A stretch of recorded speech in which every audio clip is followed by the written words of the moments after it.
zijn vandaag in downtown Londen bij Nieuw Scotland Yard. En dat klinkt natuurlijk echt super gaaf, maar eigenlijk is dat gewoon het middelpunt van de Londense politie. Ja, en wat ze hier nou hebben, dat zijn de zogenaamde super recognizers. En die mensen die hebben een soort fotografisch geheugen en die kunnen gezichten jarenlang en ook een hele hoop gezichten onthouden. Wij vroegen ons af, hoe word je nou zo'n super recognizer? Ben je dat al vanaf je geboorte of kun je dat trainen? Dat gaan we vandaag hier uitzoeken.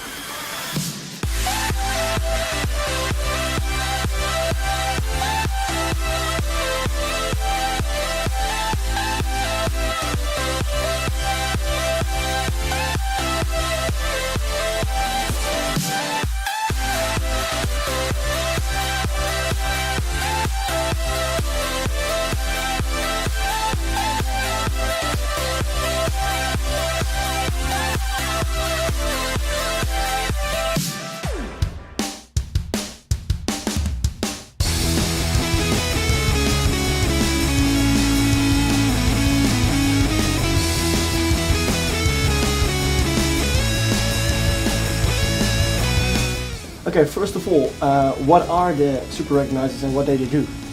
Super recognizers are basically officers who've got a heightened ability to spot faces. Now that can be in a crowd, or it can be on computer systems or looking at CCTV and video images. Well, initially people were very sceptical. They didn't believe that these things could happen.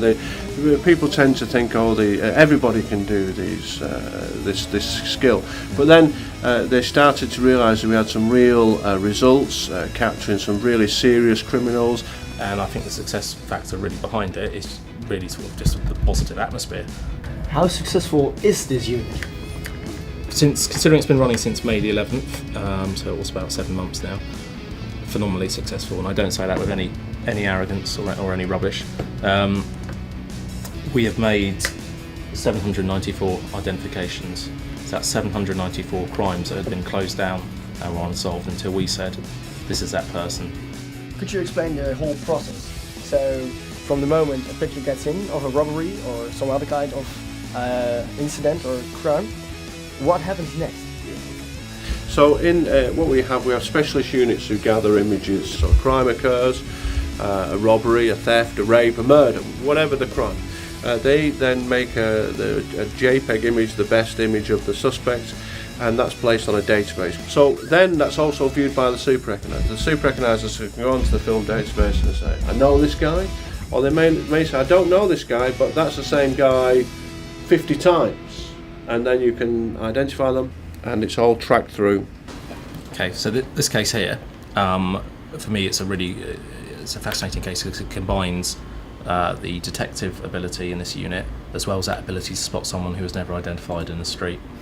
The 3 images on the screen relate to a male who was committing sexual assaults on young girls on the London bus network.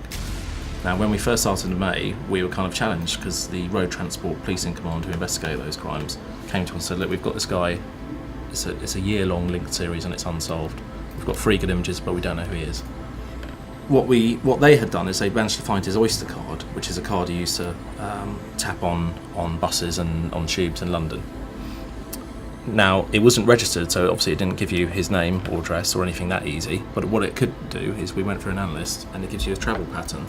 So these are the places where the suspect has been? Yeah, those flags there are where he was taking buses. I had a hunch he sort of resided around here, so myself and a colleague went out doing some old-fashioned inquiries, kind of showing his picture around a bit. Whilst we were there, my colleague spotted him in, I would say, a 5-second window maximum in a busy station, just coming in and picking up a paper and then walking out. And we both ran out of the station through the gates going, where's he gone, where's he gone? It was a massive busy road. Yeah. Fortunately, I saw him about 50 metres down the road. And immediately, I went up, and that's a photo I took in custody, so I arrested him. If we see a crime happening, what are the key points to look for? That's a very interesting question, because often you get, when you're investigating or reporting crime, you get, it happened so quickly, or I should have remembered that, and people go, I'm kicking myself, but it's natural. Your mind focuses on certain things. If you can get a look at their face, I would say definitely try and remember that and remember something distinctive about it. But if the crime's in progress, one of the key things to help, and this is away from super recognising a bit, is almost telling the police where the suspect has gone. So if he's left, well, which road did he go down? Which way has he gone? Has he taken the first or left, right? And being able to tell the police operator you're calling that information, because that just helps us locate them quicker. Oké, er is dus gewoon, terwijl we nu bezig zijn, is er een nieuwe foto of iets nieuws binnengekomen. En we gaan nu kijken hoe ze ermee omgaan en hoe snel ze het misschien wel op kunnen lossen. We'll go 116 445. The date place is What has this guy done? He's tried to set fire to a mosque. Tried to start fire? Yeah, set fire. To a very famous mosque in London. Arson is setting fire to something. Yeah. Yes.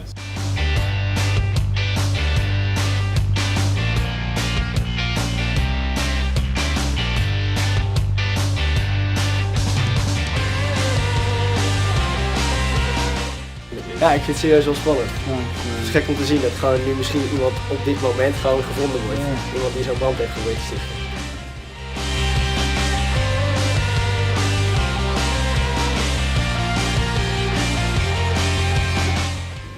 Oké, hij zoekt dus nu naar andere gevallen van brandstichting.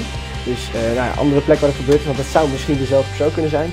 En dan zoekt hij ook een beetje in dezelfde regio als waar dit bij de moskee is gebeurd. Omdat mensen vaak in hetzelfde gebied misdaden plegen.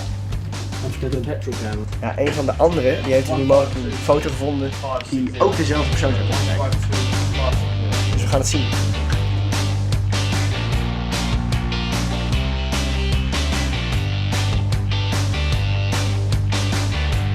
Meer Hero of Zero